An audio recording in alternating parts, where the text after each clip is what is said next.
Merhaba arkadaşlar, kanalıma hoş geldiniz. Yine bugün çok güzel mutfaklarımızı süsleyen, renk katan tutacak çalışacağız arkadaşlar. Oldukça basit, bir oturmaya yarım saatte kolaylıkla örebileceğiniz güzel bir model. Ben iki renk kullanıyorum. Beyaz ana rengim, sarı yerine sizler dilediğiniz rengi tercih edebilirsiniz. Tığ numaramdan da bahsetmek istiyorum. Altı 1.40 milimetre, özellikle lif iplerimde kullandığım tığım arkadaşlar. Dilerseniz modelimizin yapım aşamasına geçelim. Beyaz renk ipimle başlıyorum.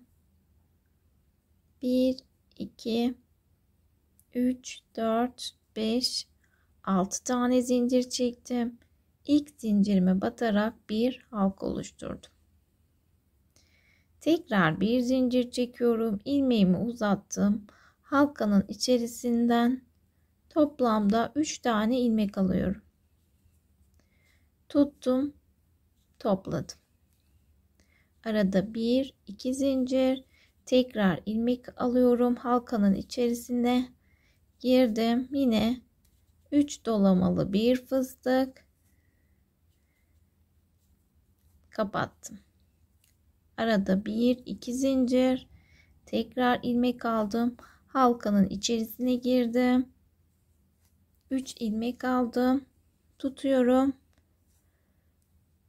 Topladım. Arada 2 zincir. Toplamda bu şekilde 6 tane fıstık yapalım.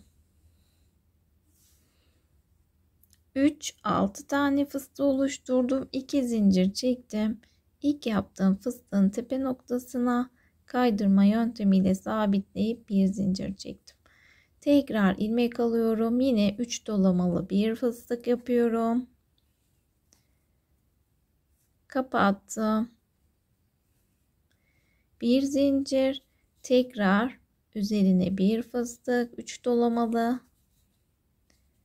Kapatmıyorum. İlmek aldım. Yine kendi dibine batarak bir fıstık daha yapıyorum.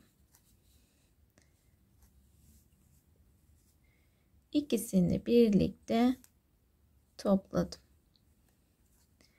Arada yine 1 2 zincir çekiyorum.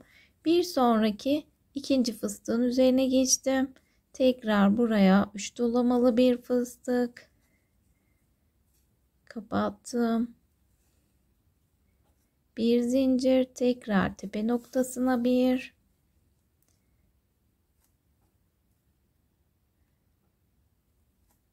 Kapatmıyorum, yine kendi dibine bir fıstık.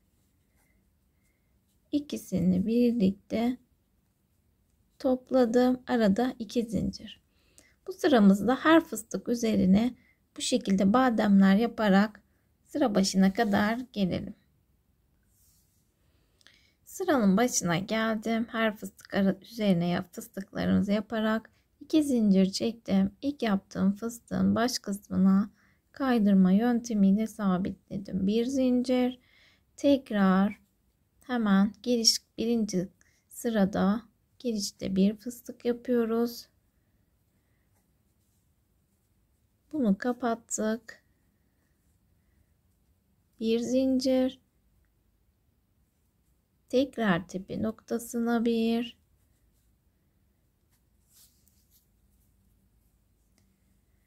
Bunu kapatmıyorum. Hemen dibine bir. Yine kapatmıyorum. Bir ileriye bir fıstık.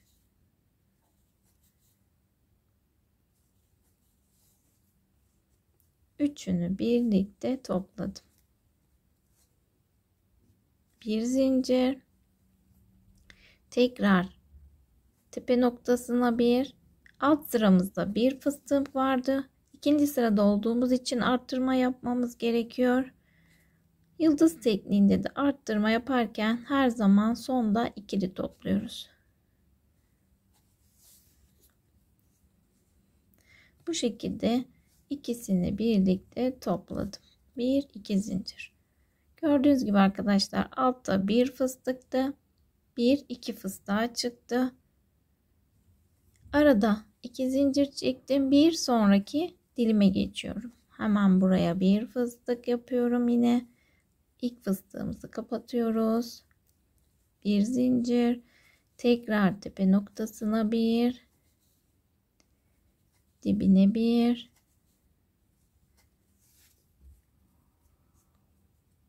bir ileriye bir fıstık.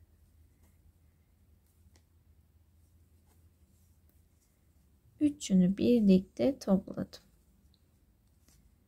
Tekrar bir zincir, yine arttırma yapıyorum. İkili topluyorum.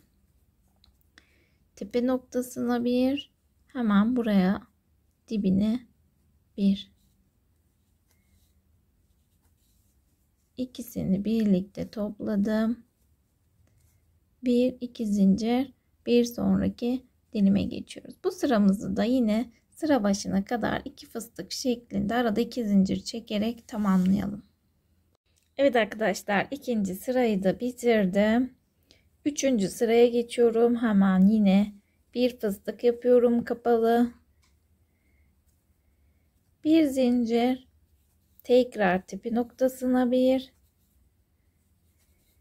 dibine bir ileriye bir fıstık. Üçünü birlikte topladım. Bir zincir, tekrar tepe noktasına bir, dibine bir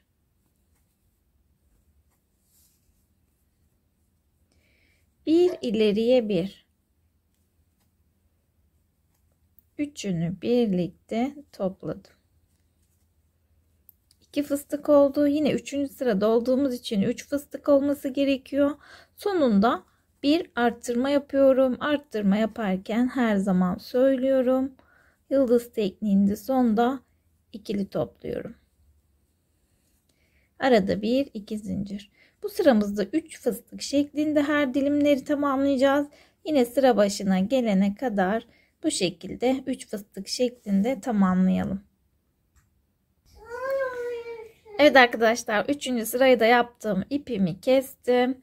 4. sıraya geçiyoruz. Sadece ipimizin rengi değişiyor. Yine aynı şekilde devam edeceğiz. İpimi kestiğim yere sabitliyorum. Yine yıldız tekniğiyle devam ediyorum. Bir zincir çektim. Hemen buraya birinci fıstığımı yapıyorum. Yine kapalı. Bir zincir, tekrar tepe noktasına bir.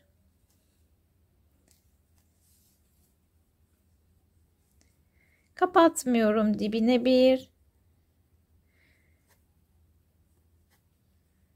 ileriye bir. Üçünü birlikte topladım.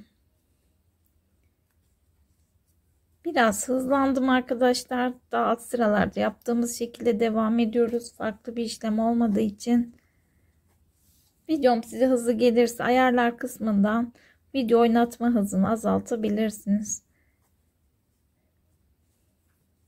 Tekrar üçünü birlikte topladım. Tekrar bir zincir, tepe noktasına bir, dibine bir ileriye bir.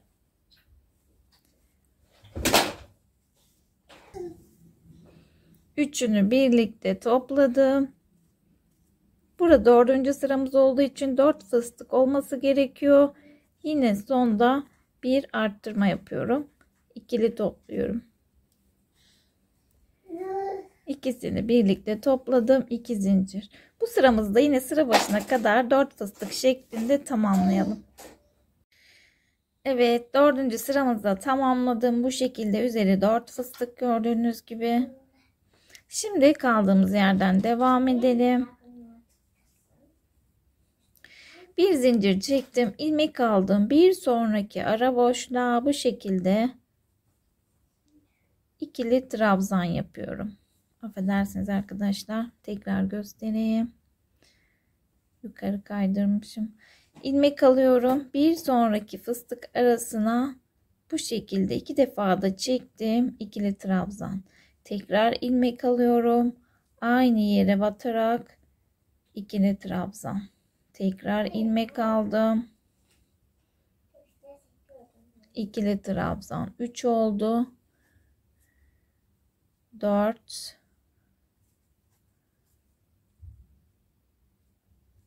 5 6 7 tane yeterli. Daha sonra hiç zincir çekmiyorum. Bir sonraki fıstık arasına sabitliyorum. Bir zincir, tekrar ilmek alıyorum. Bir sonraki fıstık arasına yine çok fazla sıktırmayın arkadaşlar. Siz kendiniz ayarlayın. Çok sıkışık olmasın. Kasılma olmasın. Bu şekilde yine toplamda 7 tane ikili trabzan yapıyorum.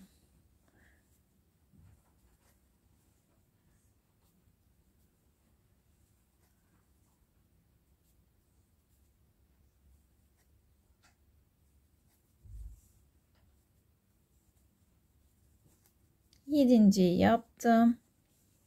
Yine hiç zincir çekmiyorum. Bu ara boşluğa battım. Tekrar fıstığın da baş kısmına yine battım bu şekilde. Bir zincir çektim, ilmek aldım. Buraya değil, bir sonraki fıstık arasına battım. Yine 7 tane ikili trabzan yapıyorum.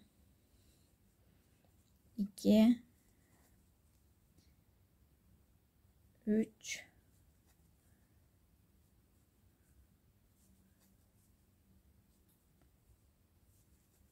6 7. Tekrar bir sonraki fıstık arasına geçtim, sabitledim. Bu şekilde arkadaşlar, dediğim gibi çok kastırmadan siz trabzanların boyutunu ayarlayın kendiniz. Bu şekilde sıra başına kadar yine gelelim. Evet arkadaşlar, sıranın sonuna geldim. En son batıp sabitleyip ipimi kestim. Oldukça basit, güzel bir model olacak inşallah. Bu şekilde aldı. Şimdi tekrar beyaz renk ipimi alıyorum. Sizler daha büyük olsun isterseniz arkadaşlar, ben beyaz sırayı 3 sıra yaptım. Sizler 4 sıra yapıp 5. sırayı sarıyla geçip daha sonra bu kenarını yaparak daha da genişletebilirsiniz. Şimdi tekrardan beyaz renk ipimi alıyorum. Yine fark etmiyor, herhangi bir sabitlediğim bu araya batıyorum. Bir zincir çektim. Şu boşluğa, büyük boşluğa batmıyorum. Hemen trabzanın üst kısmına değil, bu büyük geniş ara boşluğuna sabitleyin. Çok fazla sıkmayalım, toparlanma olmasın. Yine bir sonraki ara boşluğa, dediğim gibi çok fazla sıkmıyoruz. Trabzanın tepesine değil, aradaki büyük geniş boşluğa. Bu şekilde sık iğneler yapacağız.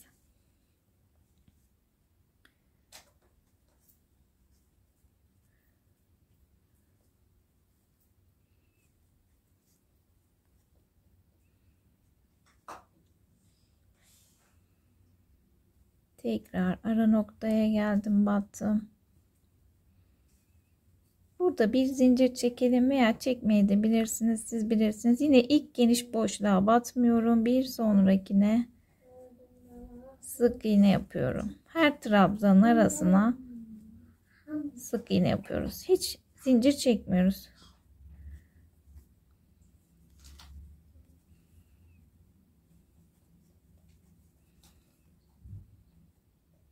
Yine sonuncuya da yapmıyorum. Direkt araya battım.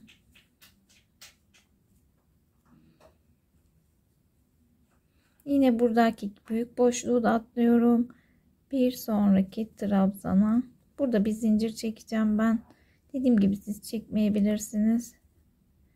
Her trabzanın arasına bu şekilde, dediğim gibi çok sıkmayalım arkadaşlar, toparlanma olmasın. Sık iğneler yaparak bu sıramızı da bu şekilde tamamlayalım. Evet arkadaşlar, ben tamamladım. Bu şekilde oldu görüntüsü. Süslendikçe modelimiz ortaya çıkıyor. Güzelleşiyor. Şimdi devam edelim.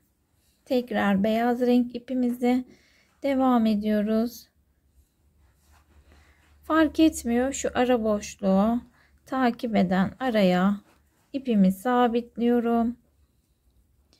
1 2 3 4 5 6 7. Bu ara zincirini siz kendiniz ayarlayın arkadaşlar, elinize göre. Yani nasıl uygun geliyorsa size o şekilde ayarlayın zincir sayısını. Burada bir dörtlü fıstığımız var, gördüğünüz gibi çiçeğin tam orta kısmında.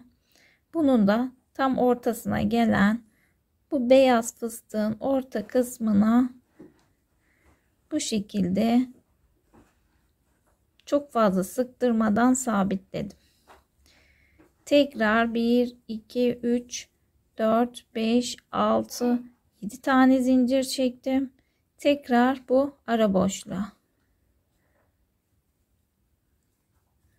kaydırma yöntemiyle sabitledim. Tekrar 7 tane zincir çekiyorum.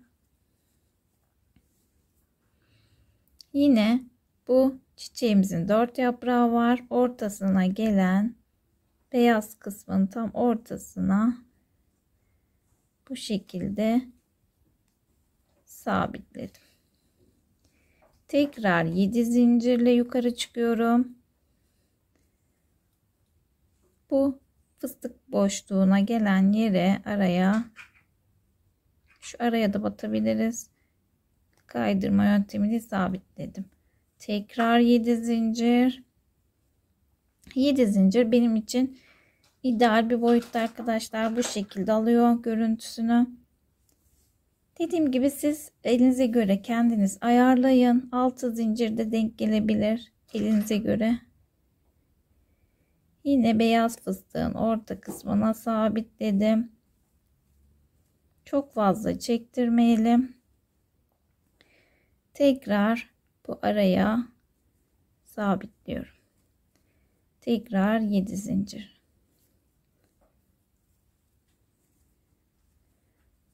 Bu şekilde yapacağız arkadaşlar. Yine sıra başına kadar görüntümüz bu şekilde olacak. Sıra başına kadar bu şekilde tamamlayalım. Evet arkadaşlar, ben tamamladım. Sonuna geldim. Birlikte yapalım diye kendim tamamlamadım. Beraber yapalım sonunu. Yine 7 tane zincir çekiyorum. İlk başladığım noktaya şu şekilde batarak kaydırma yöntemiyle sabitleyip 2 zincir çekip ipimi kesiyorum.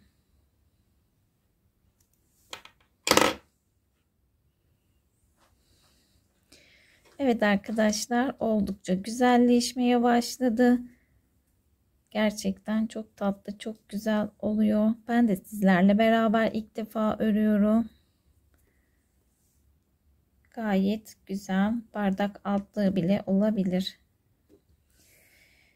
Şimdi bu şekilde tamamladık kenarını. Ortasına da bir süsleme yapalım. Tekrar sarı renk ipimi alıyorum.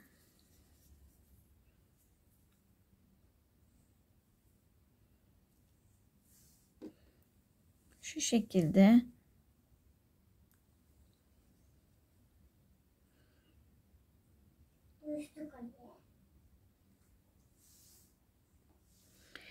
herhangi bir kutu falan, herhangi bir hiçbir şey yapmayacağız arkadaşlar. Burada şu şekilde şuradan belinden doluyoruz arkadaşlar, fıstığın aradan, büyük aradan.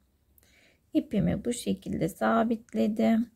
Bir zincir çektim.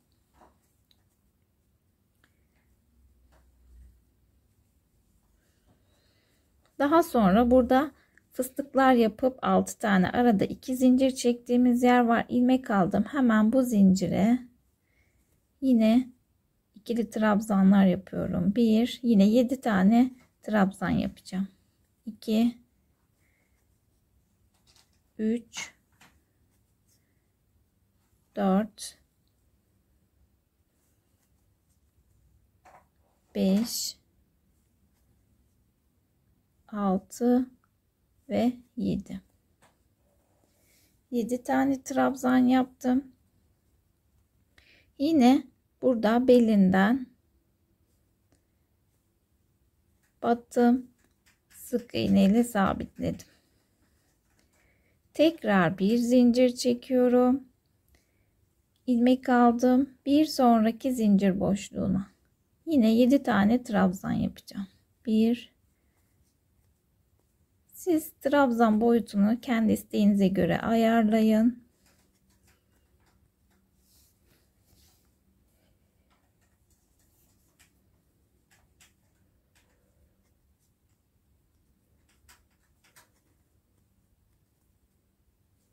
Yine 7 tane trabzan yaptım.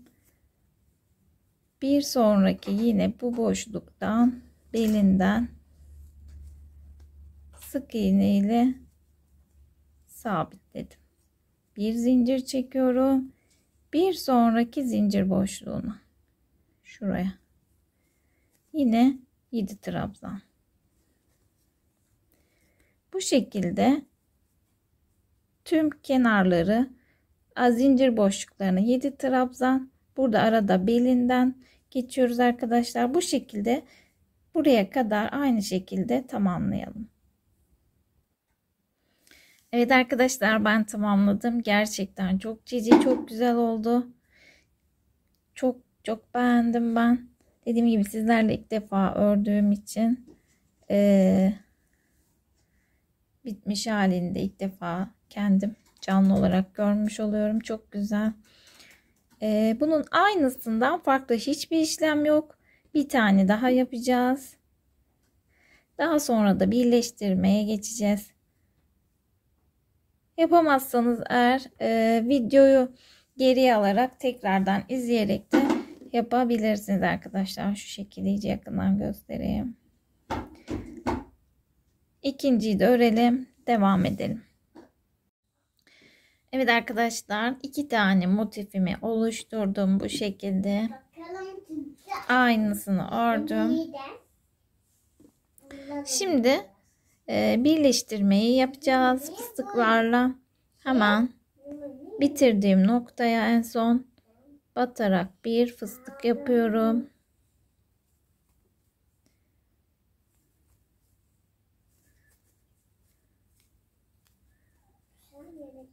Kapattım. Tekrar tepe noktasına bir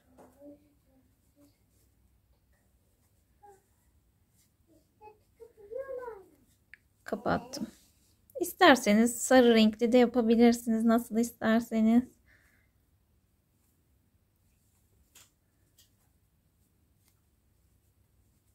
Ne kadar uzunlukta istiyorsanız o kadar uzunlukta üst üste fıstıklar yapacaksınız. Bir zincir. Bu şekilde üst üste fıstıklar yapalım. Ben de şimdi ilerleteyim, kaç tane ördüğümü sizlere söyleyeyim. Evet arkadaşlar, toplamda 12 tane yaptım. 13.'yü yapıyorum.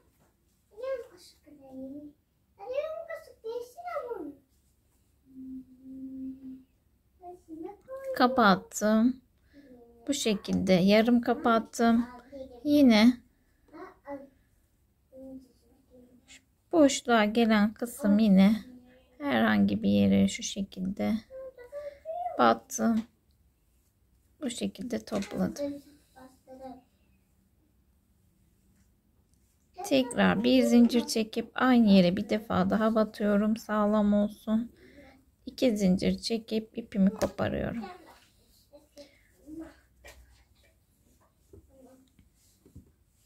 Dediğim gibi siz daha uzun olsun isterseniz fıstık sayılarını arttırabilirsiniz. Bu şekilde oldu arkadaşlar. Tutacağımızı tamamladık. Oldukça güzel oldu. Şu şekilde göstermek istiyorum. Çok cici. Çok güzel oldu. İsterseniz bunu life de uyarlayabilirsiniz. Buradaki fıstık sayılarını arttırıp en uç kısmına bu şekli vererek life de çevirebilirsiniz. Belki ilerleyen zamanlarda lif olarak da anlatımını yapabilirim arkadaşlar. Çok cici, çok güzel oldu. Umarım sizler de beğenir, benimle birlikte örersiniz. Beni izlediğiniz ve dinlediğiniz için çok teşekkür ederim arkadaşlar. Video sonunda kanalıma abone olmayı unutmayın lütfen. Bir sonraki videomda tekrar görüşmek üzere. Hoşça kalın.